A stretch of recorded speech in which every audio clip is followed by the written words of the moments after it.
Well, hi everyone, and welcome to Rob Evans 365. It's day number 402, and it's Sunday morning. It looks very overcast here this morning. Really strong winds last night. Pardon me. I'm out having my early morning walk on a Sunday. Sunday is one of those days that I absolutely love. It's the only day of the week that I get to sleep in a little, and I'm talking about past 20 past 4 in the morning. And so this morning I woke up at 4:31 but I did stay in bed, woke up again at 5:30, and then ended up getting up around 7ish and just getting the day started, a few household chores, and getting out to get my steps in nice and early. So yesterday, in keeping up with the theme of the last few days, I said let's make sure that we get that extra 10% of steps in. And you will have seen on Instagram, I posted, I think it goes through to Facebook too, I think they post at the same time. I did my 11,000 steps, which was my 10% extra. So I was aiming for 11,000 or more yesterday to be consistent. And on the weekends it is a little bit easier for me to do that because I've got more time to get out. And I think I did about 18,000. Let me just look that up and tell you exactly what I did while that synchronises in the background there. And in keeping with the theme of the last couple of days of talking about type 2 diabetes, and so on 19,034 steps I did. And yet, so to be consistent with yesterday, so we talked about moving more on 2 days ago. Yesterday we talked about eating more fruit, and I know that for some people that may have been a little bit controversial, type 2 diabetes, getting sugar in and that kind of stuff, but I guess it's in the context of replacing the unhealthy processed foods that you're eating at the moment, or not eating at the moment, and replacing it with some fruit. And if you listen carefully, you would have heard me say about the ratio of your plant-based foods, your fruits, your vegetables. So getting two of your fruit in, 5 of your vegetables. So today I wanted to talk about that next level of plant-based food, and this is the one that's really your golden ticket. And if the whole planet just followed this one tip, then we would have much less obesity. And that is making sure that we ate more vegetables. And similar to the rules that I gave you for yesterday with your fruit, picking colourful, crunchy, lots of antioxidants, the same thing applies here with your vegetables. I say to my clients that you want to pick at least 3 different colours, just like I said with I know I said that with the berries and stuff yesterday that I use. It's got 4 different berries in there, but your vegetables, 3 different colours. And to keep it simple in terms of saying, what vegetables do you eat? Again, these last 3 days have been about how do you make those simple changes that you can implement into your life. So I don't want you to get, all wound up around, okay, should I be eating kale? Should I be eating Brussels sprouts? Should I be eating cauliflower? When do I eat this? When do I eat that? Forget all that. Okay, let's just keep it really simple. When it comes to your vegetables, just like I said with your fruits and your low energy, high energy, I want you to think about it like this.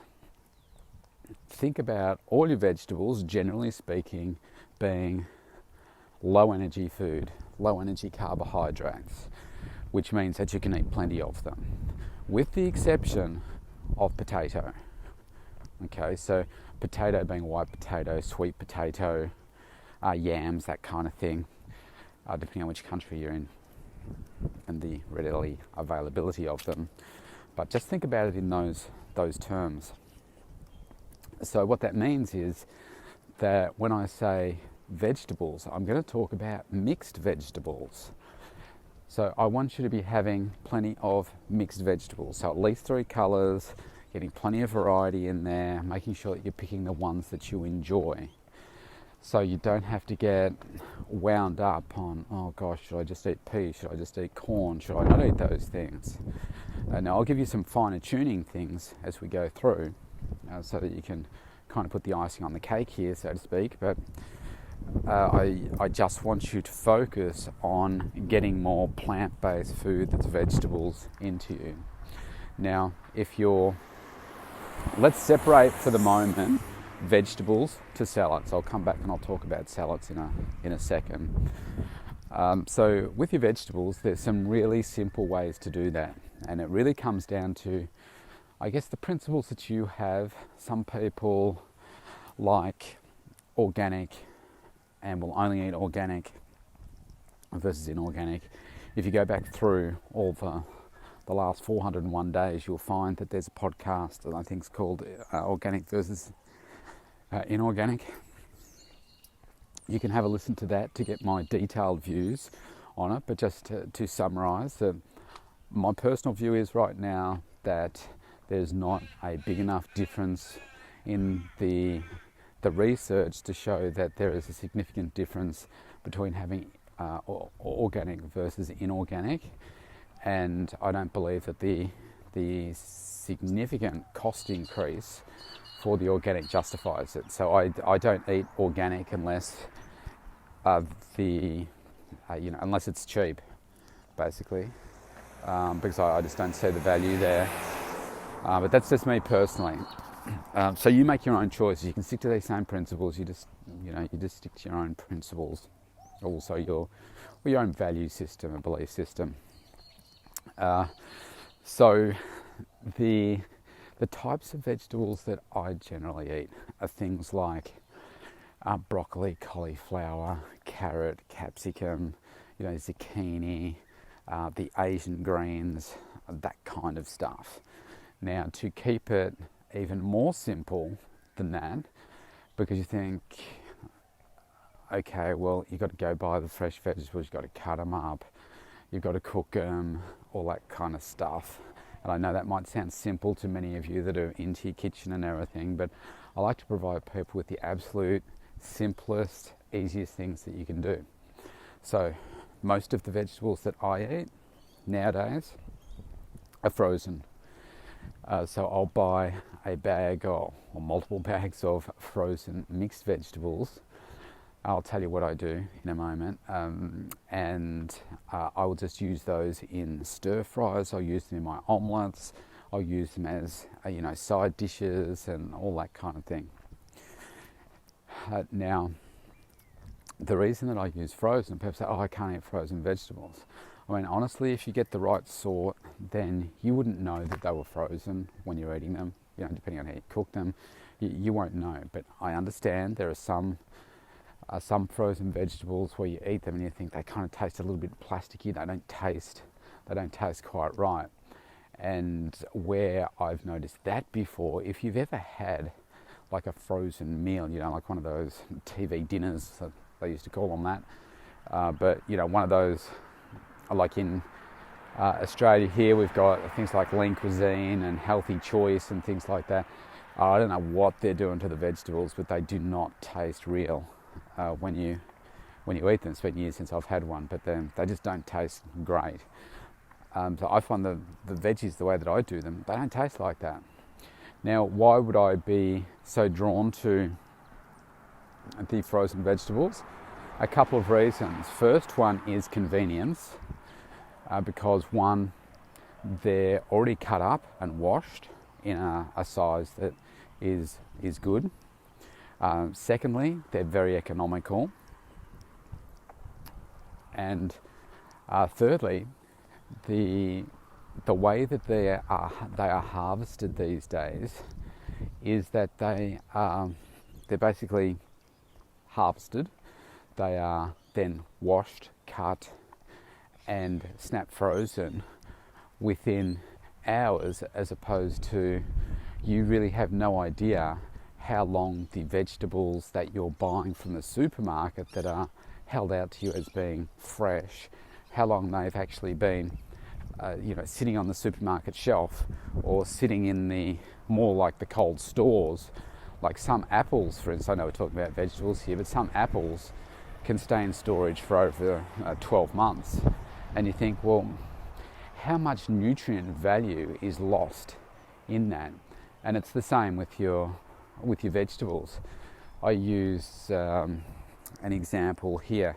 Now we've got, I'm not deliberately wanting to name and shame here, but so we've got two major, or maybe I suppose three, but two major supermarkets here in Australia. One's called Woolworths and one's called Coles, and there's another one which is gaining more and more market share, which is called Aldi, which is it's a European.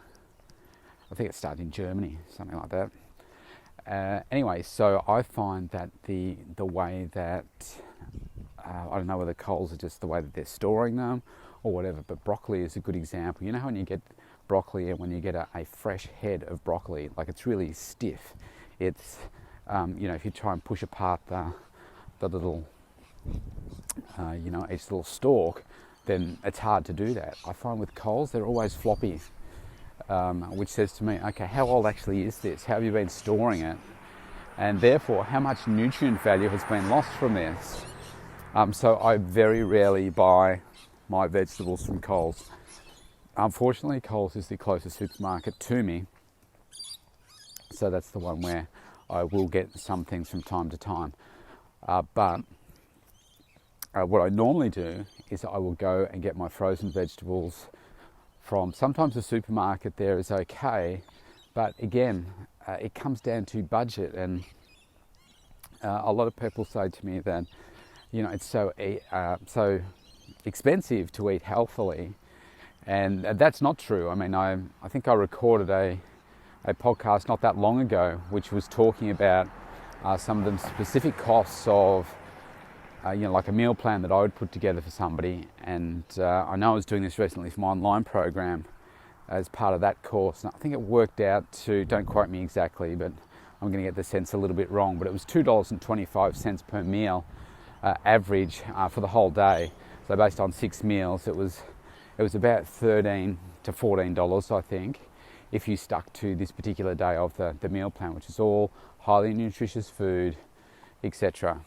Now, if you can feed yourself for $2.25 with a highly nutritious meal with all your plant-based food and your protein, etc., then you're doing very, very well. So I'm not going to talk about budget today, but how we did that, but maybe I'll do that again another day, just to recap. So what I do now is I'm always looking for different mixes of vegetables. So I said about at least three different colours. Maybe the easiest way to think about this is like a bag of frozen Asian stir-fry vegetables. So if I say that, I'm sure you can imagine the picture. You can see that there's maybe things like baby corn, broccoli, cauliflower, carrot, capsicum, maybe some onion, maybe some water chestnuts, bamboo shoots, whatever. Yeah, I'm sure you get the idea. The idea is that there are so many different colours in there. There's plenty of flavour. It keeps it interesting. Now, I've been buying my frozen vegetables from Aldi, so I'm going to give you a couple of practical tips here. So if you're based in Australia, I'm sure you've got access to an Aldi or something somewhere near you. And just go and try some of the vegetables. So they are super cheap. They are cheaper than the main supermarkets.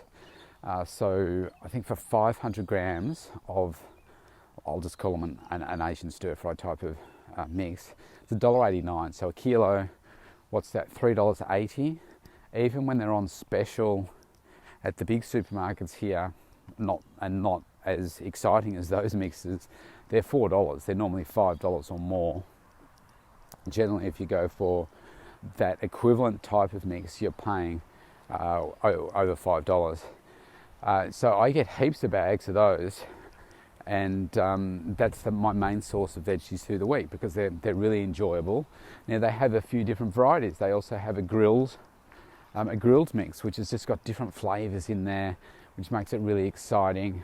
as well, just different flavours and different types of vegetables, just so that, you know, I'm getting in different things.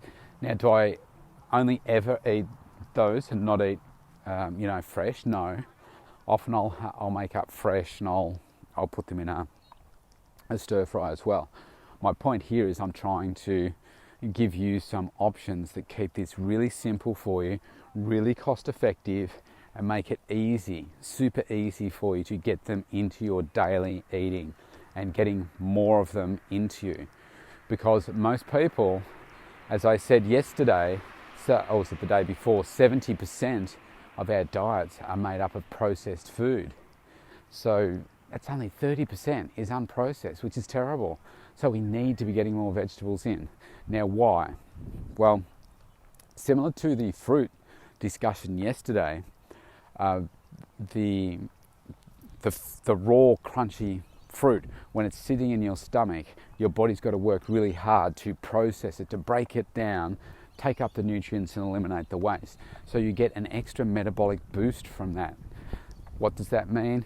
It means that you're going to burn more fat. What does that mean? Less overweight, less obesity issues, more health, less propensity to type 2 diabetes, less propensity to heart disease and cancers. So that's the way. That's the reason that we do it that way. Now, I think the trick for people is to say, well, how do you actually do it? Because many people say, well, I just don't eat vegetables, I don't like vegetables. Now, I don't know if you've ever been to the supermarket or a greengrocer or, you know, a big market where they sell fresh fruit and veg. You can't tell me that there are not multiple different options for everybody there. Because seriously, the amount of choice that we have is just incredible. And if you want somewhere different, there's one nearby me, which it's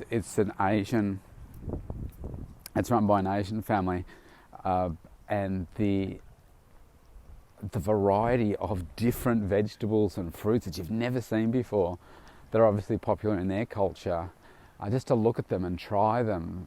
So like the kids and I often go in and we'll try something like dragon fruit, which I'd never, like, it's a weird looking fruit. It doesn't taste that awesome, I don't think, but you know, just to get the kids to try different things, I think it's quite exciting. And you know, I would challenge anyone to not be able to go into one of these stores and say, okay, well, yeah, I don't like, say, broccoli or cauliflower or whatever, which are like two amazing like superfood vegetables that you should be getting in. But if you don't, it's not the end of the world. Get some other things in. I mean, maybe you like things like I love bok choy. I love the Asian greens, you know, types of crunchy vegetables, and I never cook them too much. So I want to retain some of that crunch. But my point is, that's why I say mixed vegetables. You find the ones that you like and you will enjoy and get those into you. Now, if you're not getting any in at the moment, then you've got to start somewhere. So focus on measures by the cupful. Now, if this was, let's walk through a typical day. So I would say for morning, if you were going to have, say, something like an omelette and you have that with vegetables, I would say, well, maybe aim for a cup to 2 of vegetables. So your metric cup, so in Australia, that's 250 mils of, you know, the standard measuring cups that you have when you're doing baking and stuff. So 1 to 2 of those. Me personally, I have 3 cups or more of vegetables in the morning because I love my vegetables. And they are very low in calories, because I'm not putting potato in mine, remember that's your high energy one. We're just talking about low energy here. We'll talk about high energy food on another day. So you can get as much of that stuff in as you like, because it's very, very low in calories, it's very fibrous. So the more of that type of food that you eat, the more water, when you're drinking water, the more water your body will absorb. So therefore, what does that mean? You'll be fuller for longer. What does that mean? That means you're going to have less cravings for those sugary, perhaps other alternatives, high energy foods in too much quantity that is not going to serve you well. So we want to try and avoid having those cravings, and this is a way to really support that. So I would do that for breakfast. So for you, maybe it's 1 cup if you're not used to having any. And people say, how can you eat vegetables in the morning? Trust me, I find it hard not to eat vegetables in the morning now. So you got to start somewhere. Find the ones that you like. If you're having an omelette, for instance, maybe for you it's mushrooms, tomatoes and spinach. Maybe just start there. Or, tweak it to something that, be creative. Just think, I've got to get it in. How am I going to do it? Now that's on the vegetable side. Or if you were going to do, say, a smoothie, I'd do a cup of frozen mixed berries, something like that. When it comes to morning tea, I'd be doing, for me, it's normally like a piece of fruit, a protein bar, or a piece of fruit, and a protein shake, a piece of fruit, a smoothie with the fruit in the smoothie. For lunchtime, for me it's a salad. We'll talk about salads in a minute. But if you're having vegetables again, I want you to think 2 to 3 cups of vegetables. In the afternoon, maybe getting some plant-based food in there. Maybe it's some celery, some carrot. Maybe it's with some cottage cheese or something like that that you'd use as a bit of a dip. And then when it comes to your evening meal, generally I put 3 cups of mixed vegetables in people's meal plans for the evening meal. Now again, you're starting out with this and you think, well, I can't do 3, well, do 2. Can't do 2, do 1. The point is to get started and get into this habit of doing it. Now, if I said to you that you will feel cleaner, some of you may be able to relate to what that means because you've felt that clean feeling before. But with the meal plans that I put together for people, they say that they feel cleaner within 3 days. And what that means in plain English is that you feel less bloated. You feel like your skin is cleaner. You feel like digestively you're cleansing yourself. You're going to the toilet regularly, all that kind of stuff, because you're now getting in these fibrous materials that are giving you the nutrients, but also giving you the fibre to cleanse you. Because bloating is a horrible position to be in, and that is often caused by all the additives and rubbish that's added to a lot of this processed food. Now, if we've got 70% of our diets are made up of a processed food, and almost the same percentage of people are overweight or obese in our country, and we've got 80 people in my state alone being diagnosed with type 2 diabetes today, do you not think that there's some link here between the lack of consumption of plant-based food, including vegetables, here? And I would say, yeah, absolutely, there is a link. So you want to change that. You need to get rid of some of the processed crap and put in some fresh things. So that's the vegetables, okay?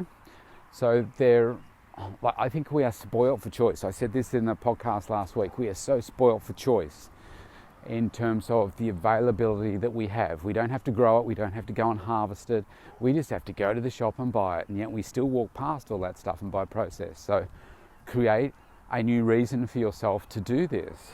Sometimes for people, it's only when they get a really big health scare that they do decide to make a change. I mean, my parents, bless them, neither of them are here anymore. They passed away. But I'll never forget, Mum. She always had some health issues as long as I can remember. And even though despite what I did, she refused to do anything that I said. I mean, you can be the world's best coach, but if you're not coachable, you're never going to change. And she said when Dad was diagnosed with type 2 diabetes, that diabetes was something made up by the medical profession just to make money. And I said, how do you figure that? And the logic just didn't make sense. But people will believe what they want to believe. Mum's way of feeding Dad was basically processed food in terms of, she loved baking. So rather than go for a normal cake, she would make a low-fat muffin or something like that. And when I would go and visit back home, Mum would get really upset because I wouldn't want to have a low-fat muffin. I said, Mum, I said, yes, the fat is taken out, but they put in the sugar, and that's the problem. And I'd normally go, I don't want to eat a muffin. And I'd say, Mum, and we'd go from one thing to another. I'd say, look, Mum, just give me a muffin, and stop her from crying. But in her head, she was like, well, they're low fat, so that'll help Dad. And it wasn't, well, it's the sugar, Mum. That's not that. But you couldn't tell her. But anyway, over time, they managed to work it out, and Dad's blood sugars dropped, and he was no longer type 2 diabetic. So anyway, the point of that is that you've got to have this drive within you to say, I'm going to make a difference to myself.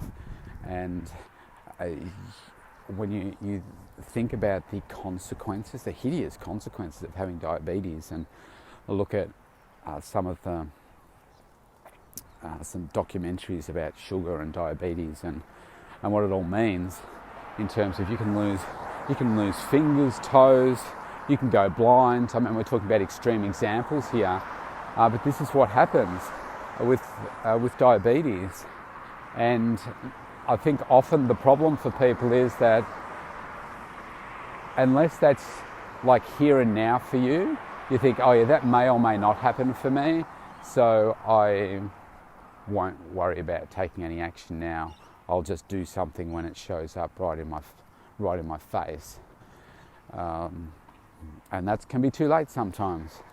So do something now. As I said before, a lot of these health issues that show up in people, they show up some 40, 50 years later in your body in some form that you are not going to like. So let's put yourself in the best possible position now so that you can optimize and maximize your life. So that is what the point of that is. So we've talked about vegetables. So now I want to talk about your salads. So with your salads, what I would do there is think of it in the context of colourful and crunch again. So at least three different colours. And I do put the salads and vegetables kind of in the same category. Yeah, you've got some things in there that might be a little bit different textured, like your tomatoes and that kind of stuff. But I mean, you just think of it like a nice crunchy salad that's got, whether it's got cabbage in it or coleslaw or, cabbage or kale or spinach or mixed salad leaves or iceberg lettuce, or you just think crunchy green stuff and as your base. And then what else would you put in that? Things like your carrot, cucumber, capsicum. You can put some beetroot in there, some corn, some beans, snap peas, snow peas, a little bit of fruit if you want to put some berries or some mango or something in there as well, or some, orange or that kind of thing. I mean, you're limited by your imagination. And again, lots and lots of that type of food is like your vegetables when it sits in your stomach, because we're normally eating this raw. When you put it in your tummy's got to work really hard to process all of that, and that helps clean you out. It helps give you the fibre that you need, and just makes you feel really fantastic. So when it comes to your salad, you can replace your vegetables with the salad. The trick here is what? It's making sure that you get the dressings right. So I have many clients that don't like dressing at all, but you want to stick to something that's low in fat, low in sugar. So maybe something like a balsamic vinegar, something like a reduced fat Italian dressing is a common one that I use, making sure it's also low in sugar. Maybe just a bit of vinegar, or some citrus juice, or that kind of thing. When you start adding things like oils and a lot of avocado, creamy dressings, bacon, cheese, that's when the calories can explode. And if you don't believe me, go and have a look at something, again, maybe a bit of naming and shaming here.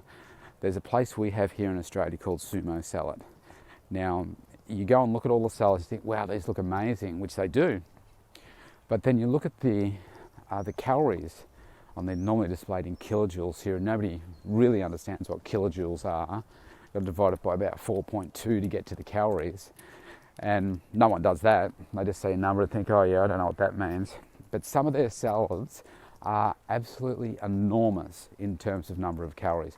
And another one that's like that is a Boost, like your Boost juice bars that are around here again in Australia. Enormous number of calories, but it's held out as being a healthy alternative. But it's loaded with calories in the form of, I don't know whether it's sugar or whatever, through their yogurt and frozen yogurt and stuff. But so you have to be really careful.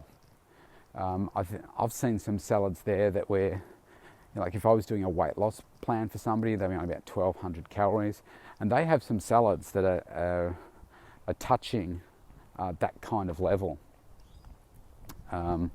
So clearly not great, but you think that, okay, I'm getting this salad, and yeah, it's got all this fibre and everything in it, but all the calories get absolutely blown out of the water because of the sauces and stuff that are normally mixed in with it. So you do have to be careful. And I was mentioning before about buying my frozen vegetables from Aldi. I also get some pre-packed salads from there as well. Now, I was surprised when I analysed the nutrition label on some of these. There's a crunchy one that they have, and both the other supermarkets have them too. But Aldi's is about $1 or so cheaper for the same quantity. The sauce, the amount of sugar that is in the sauce was something like 9 teaspoons of sugar. Don't quote me, but it was a really high number. And I'm like, man, that is ridiculous. So what I do is I only have a little bit of it mixed through. And there's an Asian mixed one that Aldi has as well. Again, I'll have a third to maybe a half of that salad dressing rather than have the whole lot. Just something to give it some flavour for me, but not doing the whole thing because it's just like it's too much in terms of extra calories for me for what I'm wanting. So you just have to be careful. Better off really to just control your own.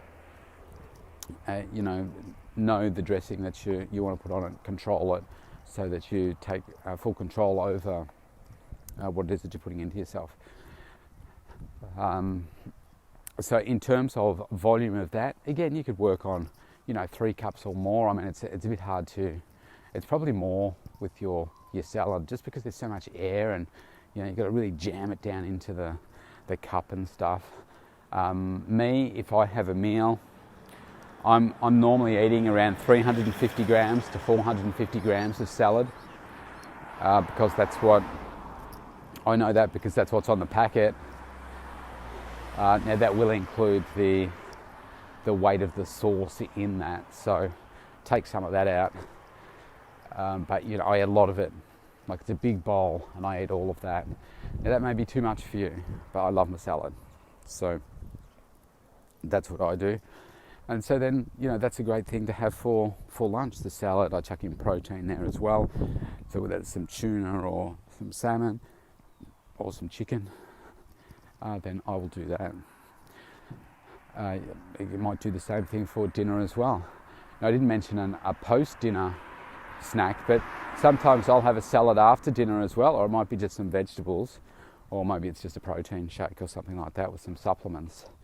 But as you can see, I'm getting in plant-based food with every single meal because I want to make sure that I'm feeding my body the nutrients that it needs, because you can't get these other nutrients from your processed food. You've got to get it from your plant-based food to make sure that you're living a balanced, healthy life. So this is why, if the whole planet just ate more plant-based food, they would have a higher metabolism, they would have a higher nutrient value, they would have a faster metabolism, they would feel cleaner. I can guarantee you there'd be less bowel cancer because people will be cleansing themselves naturally more. But there'll also be less cancers and heart disease as well, because you're taking up the nutrients, you're replacing that processed food with good stuff. And all these traces of what the processed foods leave behind, who knows? Like, who knows? We don't live in an age at the moment where we consume something and we can see how where every nutrient or element of that food is going in our body. Is some stored as a cancer here in the bloodstream somewhere, waiting to do some damage later down the track? Is all of this going out of our system through our bowels? Is the vitamins that we need, are they being taken up through the heart and being pumped through the kidneys and liver and everything, and taken to the muscles and so forth? I mean, one day we'll exist in a world where we know everything that we eat and this is what it's doing, and something's got trapped there, so we need to do something to eliminate that. So at the moment we don't know that, so what we have to do is work with what we do know, and that is eating more of this plant-based food is absolutely essential for optimizing our health and putting us in the best possible position. So that is my goal for you today. Eat more vegetables. I want you to work on getting in your 5 serves of vegetables today. So a serve is basically a cup of vegetables. So as a bit of a guide, it does depend on the type of vegetable, but just use that as a bit of a basis. And I want you to get in at least 3 to 5 serves of it today. Now you can do that in one meal. I mean, across 2 meals, I'm probably having 7 or 8 serves, because if lunch has probably got 4, maybe 5 cups of vegetables in it, and then I'm doing at least 3 for dinner. If I have an omelette, I'm doing at least 3 there as well. So I'm eating a lot of vegetables.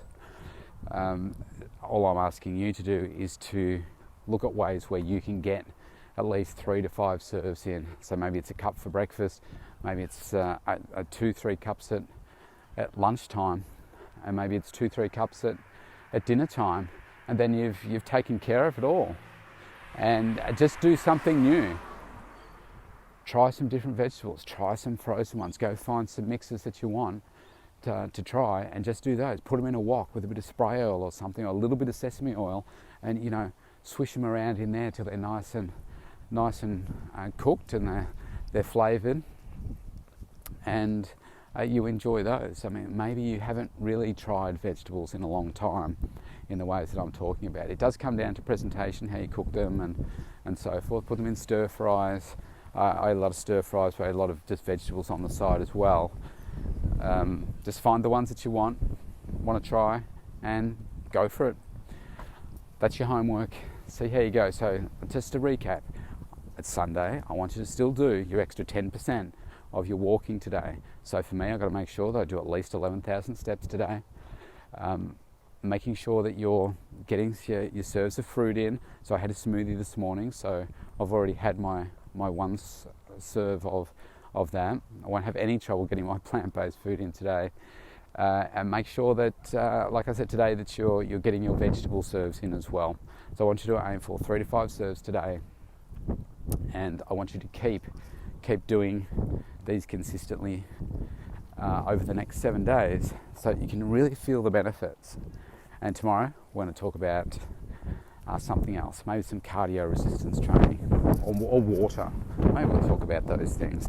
All right, so you have a great Sunday. Implement these things and you'll feel the difference. Have a great day.